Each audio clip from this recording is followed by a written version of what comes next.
আল্লাহ বলেন এই রোজার সওয়াব আমি আল্লাহ আমার নিজ হাত দিয়া দিব। আল্লাহ তাআলা কেন বললেন যে এই রোজা আমার জন্য আর এর সওয়াব আমি আল্লাহ নিজেই দিব? তাহলে আমরা কি নামাজ, হজ, যাকাত, অন্যান্য যে ইবাদত বন্দেগী করি এগুলা কি আমরা আল্লাহর জন্য করি না? না, অবশ্যই আমরা যত নেক আমল করি সব নেক আমল আমরা কার জন্য করি? আল্লাহর জন্য। প্রত্যেকটা ইবাদতের দুইটা ধরন আছে। কয়টা ধরন? একটা হচ্ছে লোক দেখানো আর একটা হচ্ছে আল্লাহ তাআলাকে সন্তুষ্ট করা। যেমন একজন লোক শ্বশুর বাড়িতে গেল, শ্বশুর বাড়িতে যাওয়ার পর ঈদ উপলক্ষে সবাই একত্র হয় না?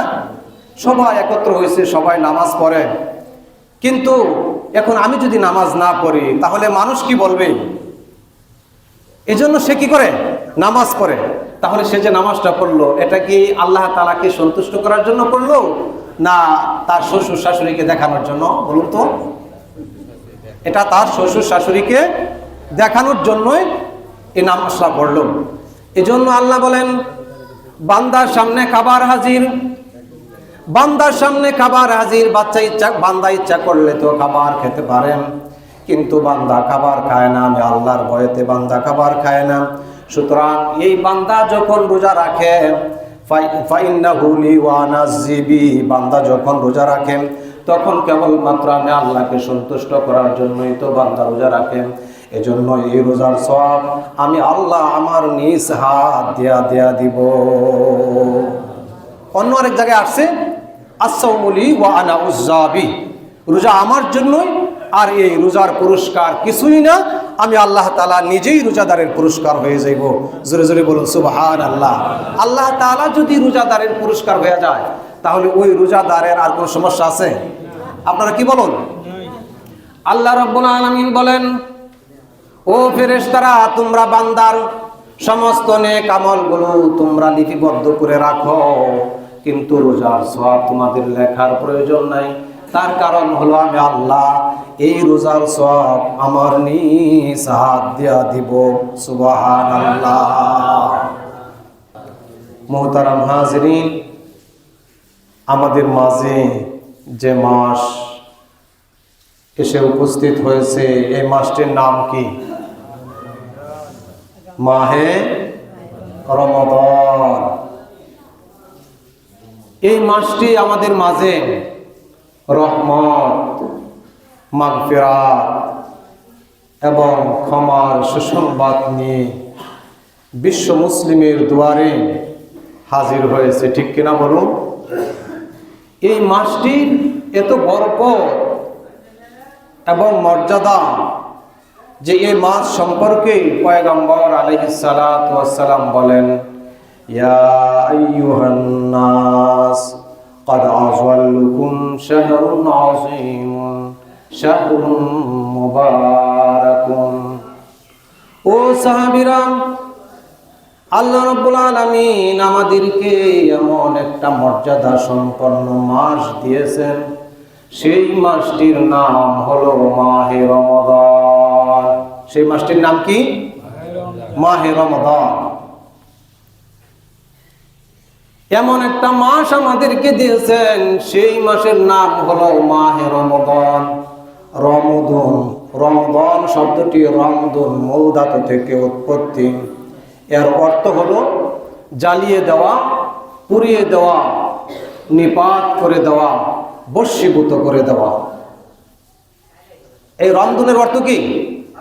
জ্বালিয়ে দেওয়া, পুড়িয়ে দেওয়া, বশীভূত করে দেওয়া, নিপাত করে দেওয়া। তার মানে হলো রমজান মুবারকে যারা সিয়াম সাধনা করেন, আত্মত্যাগ করেন, ত্যাগ ও তিতিক্ষা স্বীকার করেন, আল্লাহ রাব্বুল আলামিন যেভাবে রমজানের রোজা চান ওইভাবে যারা রোজা রাখেন, আগুন যেমন আবর্জনাকে জ্বালিয়ে ভস্ম করে দেয়, রোজা যদি কারো সঠিকভাবে হয় তাহলে আল্লাহ রাব্বুল আলামিন তাদের গুনাহগুলোকে অনুরূপভাবে জ্বালিয়ে ভস্ম করে দেয়। জোরে বলুন সুবহানাল্লাহ। রোজা যদি কারো সঠিকভাবে হয় তাহলে আগুন যেমন আবর্জনাকে জ্বালিয়ে ভস্মীভূত করে দেয়, নিপাত করে দেয়, অনুরূপভাবে আল্লাহ রাব্বুল আলামিন তাদের গুনাহগুলোকে জ্বালিয়ে ভস্মীভূত করে দেয়, নিপাত করে দেয়। সমস্ত ইবাদতকে আল্লাহ রাব্বুল আলামিন কুরআন শরীফের ভিতরে সংক্ষেপে সংক্ষেপে আউটলাইন অথবা গাইডলাইন দিয়েছেন, কিন্তু রমজান মোবারক হচ্ছে একমাত্র ইবাদত যে রমজান সম্পর্কে আল্লাহ রাব্বুল আলামিন কোরআন শরীফের সূরা বাকারার ভিতরে পূর্ণ একটি রুকু আলোচনা করেছেন। আপনি রোজা রাখবেন, শুরু করবেন কোন সময় থেকে, শেষ করবেন কোথায় গিয়ে? আপনি যখন সফরে থাকবেন তখন আপনার রোজার অবস্থা কি হবে? আপনি যখন অসুস্থ হবেন তখন আপনার রোজার অবস্থা কি হবে? কিভাবে রোজা রাখবেন, কিভাবে রোজা ভাঙবেন, ইত্যাদি ইত্যাদি বিস্তারিত আলোচনা করেছেন, কিন্তু অন্য কোনো ইবাদতের ব্যাপারে এত বিস্তারিত আলোচনা করেন নাই। তাহলে বোঝা যায় এই রোজাটা অত্যন্ত গুরুত্বপূর্ণ ইবাদত, ঠিক কিনা বলুন? সব ইবাদত গুরুত্বপূর্ণ, তবে রোজাটা একটু বেশি গুরুত্বপূর্ণ। সব ইবাদত গুরুত্বপূর্ণ, তবে রোজাটা একটু বেশি গুরুত্বপূর্ণ। এজন্যই পয়গম্বর আলাইহিস সালাতু ওয়াস সালাম এই রমজানের রোজার ফজিলত সম্পর্কে আল্লাহর নবী বলেন, এই রমজান মুবারকের এক নম্বরের ফজিলত হলো ক্বালা রাসূলুল্লাহ সাল্লাল্লাহু আলাইহি ওয়াসাল্লাম কুল্লু আমাল ইবনি আদম ইউদাআফুল হাসানাতু বিআশরি আমসালিহা ইলা 700 দিফিন ক্বালা আল্লাহু তাআলা ইল্লা সাম ফাইন্নাহু লি ওয়া আনা আযীবি আও কামা ক্বালা আলাইহিস সালাতু ওয়াস সালাম। আল্লাহর নবী বলেন, বনি আদম যত আমল করেন এই নেক আমলের সওয়াব আল্লাহ রাব্বুল আলামিন 10 থেকে শুরু করে 700 গুণ পর্যন্ত বাড়ায় দেন। আল্লাহু আকবার বলুন। বনি আদম যত আমল করে এই আমলের সওয়াব আল্লাহ রাব্বুল আলামিন 10 থেকে শুরু করে 700 গুণ পর্যন্ত বাড়ায় দেন। আল্লাহ বলেন ইল্লা সাওম, রোজা ছাড়া। কেননা এই তার মানে হলো রোজা 10 গুণ থেকে শুরু করে 700 গুণ পর্যন্ত সওয়াব দিবে। এটার অর্থ এই না, বরং আল্লাহ বলেন ফাইন্নাহু লি ওয়া আনা আযীবি। আল্লাহ বলেন বান্দা যখন রোজা রাখে তখন কেবলমাত্র শুধুমাত্র আমি আল্লাহ রাব্বুল আলামিনকে সন্তুষ্ট করার জন্যই বান্দা রোজা রাখে, মানুষকে দেখাবার জন্য কেউ রোজা রাখে না। যারা রোজা রাখে তারা কেবলমাত্র শুধুমাত্র আমি আল্লাহকে সন্তুষ্ট করার জন্যই তো বান্দা রোজা রাখে। এজন্য রোজার সওয়াব আমি আল্লাহ রাব্বুল আলামিন আমার নিজ হাত দিয়া দিব। জোরে জোরে বলুন আল্লাহু আকবার। আল্লাহ বলেন এই রোজার সওয়াব আমি আল্লাহ আমার নিজ হাত দিয়া দিব। আল্লাহ তাআলা কেন বললেন যে এই রোজা আমার জন্য আর এর সওয়াব আমি আল্লাহ নিজেই দিব? তাহলে আমরা কি নামাজ, হজ, যাকাত, অন্যান্য যে ইবাদত বন্দেগী করি এগুলা কি আমরা আল্লাহর জন্য করি না? না, অবশ্যই আমরা যত নেক আমল করি সব নেক আমল আমরা কার জন্য করি? আল্লাহর জন্য। প্রত্যেকটা ইবাদতের দুইটা ধরন আছে। কয়টা ধরন? একটা হচ্ছে লোক দেখানো, আর একটা হচ্ছে আল্লাহ তাআলাকে সন্তুষ্ট করা। যেমন একজন লোক শ্বশুর বাড়িতে গেল, শ্বশুর বাড়িতে যাওয়ার পর ঈদ উপলক্ষে সবাই একত্র হয় না? সবাই একত্র হয়েছে, সবাই নামাজ পড়ে। কিন্তু এখন আমি যদি নামাজ না পড়ি তাহলে মানুষ কি বলবে? এজন্য সে কি করে? নামাজ পড়ে। তাহলে সে যে নামাজটা পড়লো এটা কি আল্লাহ তাআলাকে সন্তুষ্ট করার জন্য পড়লো না তার শ্বশুর শাশুড়িকে দেখানোর জন্য? বলুন তো। এটা তার শ্বশুর শাশুড়িকে দেখানোর জন্যই এই নামাজটা পড়ল। এজন্য আল্লাহ বলেন বান্দার সামনে খাবার হাজির, বান্দার সামনে খাবার হাজির। বান্দা ইচ্ছা করলে তো খাবার খেতে পারেন, কিন্তু বান্দা খাবার খায় না। আমি আল্লাহর ভয়েতে বান্দা খাবার খায় না। সুতরাং এই বান্দা যখন রোজা রাখে ফাইন্নাহু লি ওয়া আনা আযীবি, বান্দা যখন রোজা রাখেন তখন কেবলমাত্র আমি আল্লাহকে সন্তুষ্ট করার জন্যই তো বান্দা রোজা রাখেন। এজন্য এই রোজার সওয়াব আমি আল্লাহ আমার নিজ হাত দিয়া দিব। অন্য আরেক জায়গায় আসছে আস-সাওমুলি ওয়া আনা উযযাবি, রোজা আমার জন্যই, আর এই রোজার পুরস্কার কিছুই না, আমি আল্লাহ তাআলা নিজেই রোজাদারের পুরস্কার হয়ে যাইব। জোরে জোরে বলুন সুবহানাল্লাহ। আল্লাহ তাআলা যদি রোজাদারের পুরস্কার হয়ে যায় তাহলে ওই রোজাদারের আর কোনো সমস্যা আছে? আপনারা কি বলুন? আল্লাহ রাব্বুল আলামিন বলেন, ও ফেরেশতারা, তোমরা বান্দার সমস্ত নেক আমলগুলো তোমরা লিপিবদ্ধ করে রাখো, কিন্তু রোজার সওয়াব তোমাদের লেখার প্রয়োজন নাই। তার কারণ হলো আমি আল্লাহ এই রোজার সওয়াব আমার নিজ হাত দিয়া দিব। সুবহানাল্লাহ। মালিক যত বড় তার পুরস্কারটাও তত বড়, ঠিক কিনা বলুন? আমাদের মালিক কে? আল্লাহ। সবাই বলুন আল্লাহ। আমাদের মালিক হচ্ছেন আল্লাহ। আমাদের মালিক যত বড় তার পুরস্কারটাও হবে কি তত বড়। আল্লাহ তাআলার পুরস্কার কত বড় হবে এটা আল্লাহ তাআলাই ভালো জানেন, ঠিক কিনা বলুন? রমজানের রোজার 2 নম্বরের ফজিলত, আল্লাহর নবী বলেন, যদি কোনো বান্দা কোনো নেক আমল করেন এই রমজান মুবারকের ভিতরে, যদি কোনো বান্দা একটা নফল কাজ আদায় করে, অন্য মাসে একটা ফরজ কাজ আদায় করার সমান সওয়াব আল্লাহ রাব্বুল আলামিন বান্দার আমলনামার ভিতরে দিয়ে দেন। আর যদি এই রমজান মুবারকে কোনো বান্দা যদি একটা ফরজ কাজ আদায় করে, তাহলে অন্য মাসে 70টা ফরজ কাজ আদায় করার সওয়াব আল্লাহ রাব্বুল আলামিন বান্দার আমলনামার ভিতরে দিয়ে দেন। যদি কেউ নফল কাজ আদায় করে, তাহলে একটা ফরজ কাজ আদায় করলে যে সওয়াব হতো অন্য সময়, এই ফরজ কাজ আদায় করার সমান সওয়াব আল্লাহ তাআলা বান্দার আমলনামা দিয়ে দেন। আর যদি কেউ একটা ফরজ কাজ আদায় করে, তাহলে অন্য মাসে 70টা ফরজ কাজ আদায় করলে যে সওয়াব হতো তার সমপরিমাণ সওয়াব আল্লাহ রাব্বুল আলামিন বান্দার আমলনামার ভিতরে দিয়ে দেন। জোরে বলুন সুবহানাল্লাহ।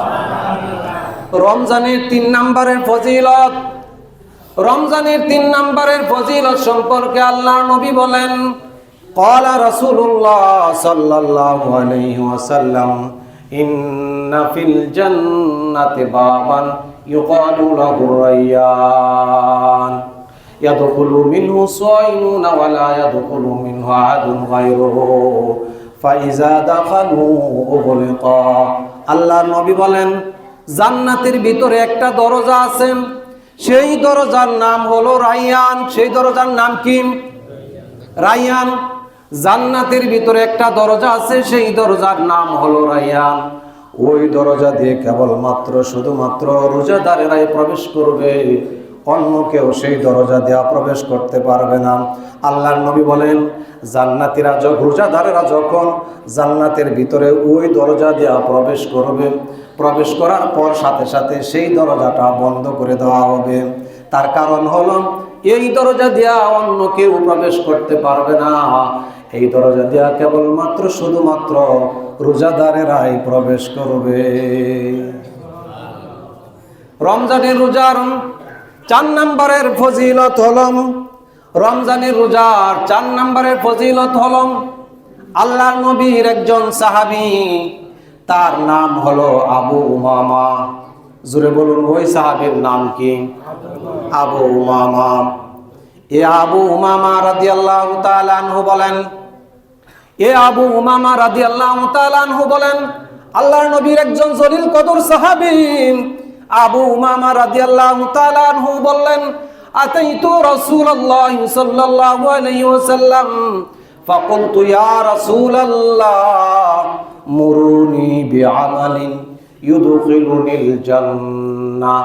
ক্বালা রাসূলুল্লাহ সাল্লাল্লাহু আলাইহি ওয়াসাল্লাম আলাইকা বিস-সাওম আও কামা ক্বালা আলাইহিস সালাতু ওয়াস-সালাম। হযরত আবু উমামা বলেন, আমি পয়গম্বর আলাইহিস সালাতু ওয়াস-সালামের দরবারে আরজ করলাম, ইয়া রাসূলুল্লাহ, ইয়া হাবিবাল্লাহ, আমাকে এমন একটা আমলের কথা বলে দিন যে আমল করলে ওই আমল আমাকে জান্নাতের ভিতরে প্রবেশ করাইবে। আল্লাহর নবী বলেন ক্বালা রাসূলুল্লাহ সাল্লাল্লাহু আলাইহি ওয়াসাল্লাম, আল্লাহর নবী বলেন আলাইকা বিস-সাওম, তুমি রোজা রাখো, রোজাকে তুমি আঁকড়ে ধরো, এই রোজাই কিয়ামতের দিন তোমাকে জান্নাতের ভিতরে ঢুকাইবে। জোরে জোরে বলুন সুবহানাল্লাহ। তুমি রোজা রাখো, এই রোজাই কি করবে? কিয়ামতের দিন তোমাকে জান্নাতের ভিতরে প্রবেশ করাইবে। এই রোজাই কিয়ামতের দিন তোমাকে জান্নাতের ভিতরে প্রবেশ করাইবে। তাহলে আমরা যারা রোজা রাখি আমাদেরকে আল্লাহ তাআলা জান্নাত দিবেন ইনশাআল্লাহ, ঠিক কিনা বলুন? এই হাদিস অনুযায়ী আল্লাহ তাআলা আমাদেরকে অবশ্যই অবশ্যই জান্নাত দিবেন। আমরা সবাই জান্নাতে যাইতে চাই না? কি বলুন? আমরা সবাই জান্নাতের ভিতরে যাইতে চাই না? সবাই তো চাই জান্নাতের ভিতরে যাইতে। আমরা সবাই জান্নাতের ভিতরে যাইতে চাই। আমরা জান্নাতের ভিতরে যাইতে চাই রোজা রেখে না রেখে? শুধু কি রোজা রাখলেই হবে? শুধু কি রোজা রাখলেই হবে? শুধু রোজা রাখলেই হবে না, রোজা রাখতে হবে, 5 ওয়াক্ত নামাজ পড়তে হবে, দিনের যে বিধি বিধানগুলো আছে এগুলো আমাকে কি করতে হবে? মেনে চলতে হবে। শুধু রোজা রাখলেই জান্নাতে যাওয়া যাবে না, আবার শুধু নামাজ পড়লেই কি জান্নাতে যাওয়া যাবে না। দিনের যে বিধি বিধানগুলো আছে এগুলো আমাকে টোটাল A to Z আমাকে মেনে চলতে হবে, ঠিক কিনা বলুন? আল্লাহ তাআলা আমাদের সবাইকে এই রমজানের 30টি রোজা সহি শুদ্ধভাবে রাখার তৌফিক দান করুন। আর আমাদের সবাইকে এই রমজান থেকে আমরা যারা নামাজ পড়ি তারা তো পড়ি, আর যারা নামাজ পড়ি না আমরা একটা পরিকর হই, আমরা একটা পরিকল্পনা করি যে এই রমজান থেকে আমরা 5 ওয়াক্ত নামাজ পড়ব আর জীবনে কোনোদিন নামাজ ছাড়ব না। আল্লাহ তাআলা আমাদের সবাইকে এই রমজানের 30টি রোজা সহি শুদ্ধভাবে রাখার এবং 5 ওয়াক্ত নামাজ যাতে আমরা সঠিক সময়ে 5 ওয়াক্ত নামাজ আদায় করতে পারি সেই যোগ্যতা সেই হিম্মত আমাদের সকলের মধ্যে পয়দা করে দিন। সকলে বলি আল্লাহুম্মা আমিন। মুহতারাম হাজিরিন, আমরা গত শুক্রবার দিন